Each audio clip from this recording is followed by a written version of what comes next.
Welcome back to Bookkast, Bestsellers in Minutes. We are diving deep today into The Boyfriends. Yeah, a thriller making waves in the book community right now.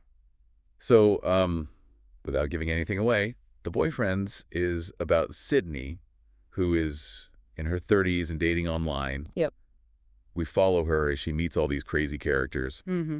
And then there's a murder mystery to really spice things up. Yeah, the author does a really great job of mixing that rom-com stuff with a thriller plot. Definitely keeps you on your toes. For sure. So in the first few chapters, Sydney goes on a date with this guy, Kevin. Oh, Kevin. Yeah, let's just say he doesn't make the best first impression. He really doesn't. He's like one of those dates where you just want to hide. Right. But I think the author uses this scene really well because it shows us Sydney's personality. Yeah, her sense of humor really comes out. Exactly. It's like she's using humor to get through this super awkward situation. I know. It makes you wonder if the author has been on some bad dates, too. Right. Because it feels so real. Yeah. Totally. Mm. Especially that part where he starts talking about his ceramic frog collection. Oh, my gosh, yes. And her inner thoughts are so funny. I know. You can tell she's smart and observant, Mm. and she's not afraid to, like, call him out on his weirdness. She definitely doesn't hold back. So she basically runs away from Kevin and bumps into... Mystery Man. Yes, Mystery Man. This is a big moment because this is where the main conflict starts. Yeah, not only is he attractive, but Mhm. he ends up being the father of Daisy. Oh, gosh. Talk about awkward, Right. instant attraction, but then this whole forbidden element because of who he is. I think the author is definitely playing with that forbidden love idea. For sure. It adds so much tension. Totally. And Sydney is already unsure about her dating choices. Exactly. And then to make things even more complicated, her friend Bonnie found murdered in her apartment. This is where things get really dark. Yeah, the author doesn't shy away from the details. Nope. It's pretty gruesome. Yeah. But it's not just for shock value. The way it's revealed, the buildup of the dread, and then bam. Yeah. It's done really well. It makes you feel how vulnerable the women in this story are. For sure. And the stakes are suddenly a lot higher for Sydney. It's not just about dating anymore. Now it's about survival. Right. And then there's so many suspects. Sydney starts to suspect Randy, the building super. There are red herrings everywhere. So many. The author makes you doubt almost everyone. It's true. Like, is it Tom, the seemingly perfect boyfriend? Mm-hmm. Or Gretchen, the innocent friend? It's like a game trying to figure out who the killer is before Sydney does. Totally. So as Sydney is trying to solve the mystery, her relationship with Tom starts to get serious. Mm-hmm. But there's something off about him. Right. Like, he's attentive, charming, almost too good to be true. Yeah. The author really focuses on these little things he does Uh-huh. that make you question him. Like when he avoids talking about Bonnie's murder? Exactly. Or disappears for hours. It's like he's hiding something. Definitely. And then there's the scrunchy. Oh yeah, the scrunchy. This is a turning point. Big time. She finds it in Tom's apartment and remembers it belonged to Bonnie. This one little detail changes everything. Yeah, it confirms her suspicions about Tom. But it also raises more questions. Like, how did Bonnie's scrunchie end up with him? Exactly. And is this enough for her to confront him about Bonnie's death? This is what makes the book so good. The author mixes the mystery with parts of Tom's past. Right. It's like those shows where they jump back and forth in time. Exactly. So Tom's past is pretty messed up. Yeah, it's just as twisted as the main plot. He had a rough childhood. Yeah, alcoholic father, mom who was abused. It's dark, but the author doesn't try and make it seem better than it was. Yeah, you can really see how it affected him. Definitely. It makes you think about how much of who we are comes from our experiences. For sure. Yeah. You see his potential for darkness, Yeah. but then there are also hints of goodness. Right. Like, he's protective of his mom and really cares for Daisy. But then there's Allison, his first love. Allison is interesting because she's both a victim and a manipulator. Okay. She's stuck in an abusive relationship with Tom's dad, but she also uses what she knows about Tom's past to control him. It's a toxic relationship for sure. Do you think she's similar to Gretchen? Absolutely. Yeah. Both of them are manipulative and know how to control men. Yeah.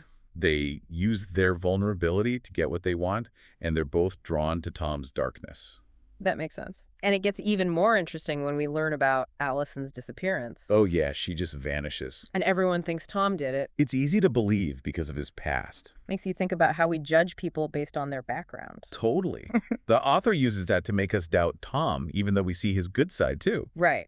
And then another girl goes missing, Brandy Healy. Two girls both connected to Tom. You can't ignore that pattern. Is it a coincidence or something more sinister? Exactly.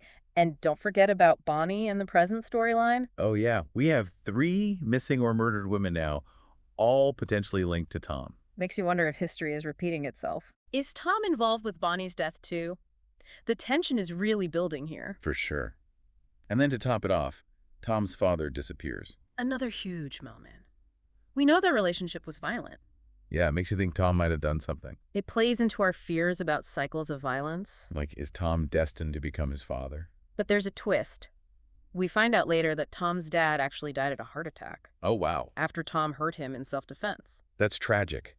Tom is innocent in this case, but it doesn't erase the darkness surrounding him. It's like he's cursed by his past. So we're still unsure about Tom. Is he a victim or is he dangerous? That's what's so great about the author's writing. She doesn't give us simple answers. Yeah, she makes us think about how complicated people are. For sure. So as we get closer to the end of the book, we have all these clues from the past and present. Right. How does it all fit together? This is where the author blows our minds. There are so many twists you won't believe it. Okay. It all starts with Sydney finding the scrunchie and confronting Tom. Right. The scrunchie. She finally asks him about Bonnie's murder. What does he do? Yeah, what's his reaction? He gets offensive and evasive. Well, that just makes him look more guilty. Right. Sydney's fear takes over. She's convinced Tom is dangerous and she needs to get out. Smart move. So she runs. She does. And thank goodness, because what happens next changes everything. Okay, I'm dying to know what happens. She calls Jake, her ex-boyfriend, Right. who happens to be a detective. Oh, interesting. She tells him everything, and Jake, being the protective guy he is, starts investigating Tom. I like how Jake's character changes. Me too. He goes from being the jealous ex to being Sydney's ally. Exactly. And as he looks into Tom's past, he finds something disturbing. A pattern emerges. So we already know Tom is shady, but what does Jake find? First, he confirms that Tom was at Bonnie's apartment the night she was murdered. Oh, no. His fingerprints are on a water bottle Sydney found at his place. So he's definitely connected to Bonnie's death. But it's not just Bonnie. Jake finds a trail of missing girls all connected to Tom. What? Looks like we were right. Tom is a serial killer. This is getting really intense. It's not just a single murder anymore. It's a pattern of violence against women. And just when we think we have it figured out, there's another twist. A big one. Okay, tell me. Remember the girl Tom was going to marry, but she died? Yeah. It seems like a tragic love story from his past. Well, guess what? Gretchen didn't die. She faked her own death. Wait. Why would she do that? She was obsessed with Tom. She couldn't stand him being with other women. Wow. So she decided to get rid of the competition. Oh, my God. She's the one behind everything. She is. But how does this connect to what's happening now? Yeah, good question. Well, remember, Sydney went to Gretchen and Randy's apartment to tell them about her suspicions. Yeah. Bad idea. Because Gretchen is the real villain. Exactly. She drugs Sydney's wine and reveals her true colors. She admits to killing Bonnie and all the other missing girls. This is crazy. It is. What about Tom? Does he finally figure out what Gretchen is doing? He's completely shocked. He can't believe the girl he loved could do such horrible things. Wow. And the scariest part is he had no clue. He's been thinking about a dead girl all these years while she's been watching him and manipulating him. That's so messed up. It is. It's a twisted love story gone wrong. So Sydney is drugged, and Gretchen is about to do something terrible. What happens? Gretchen tries to kill Sydney, but Tom stops her. He does? At the last second, it's a moment of redemption for him. He realizes Gretchen is dangerous, and he chooses to protect Sydney. So he turns against her. Do they get arrested? Nope. Another twist, Tom and Gretchen escape together. They get away. They vanish into the night, leaving Sydney and a dead Randy behind. No way. The book ends with the police searching for them, but we don't know if they'll ever be caught. That's a dark ending. It is. It leaves you feeling uneasy knowing they're out there and could hurt someone else. Definitely. It doesn't feel like there's real justice or closure. I agree. Okay, so we've talked about Tom's past, Gretchen being the mastermind. Yeah. It's been a wild ride. What are the big takeaways from the boyfriends? No, that- What's the author trying to say? I think it's about how dangerous love and obsession can be. Yeah, these characters let their feelings control them. Right, and it leads them to do terrible things. Mm-hmm. You said before that Gretchen is a sympathetic villain, Yeah. but she killed people. Yeah. Are we really supposed to feel sorry for her? I think the author wants us to think about why people do bad things. Okay, Gretchen is obviously messed up, but maybe there are reasons why she became that way. it's interesting. Yeah. It's easy to just call her a psychopath, Right. but the author is making us look deeper. Exactly. And it's not just Gretchen. Think about Tom. Yeah. He's a product of his environment. Totally. Trauma and violence shaped him.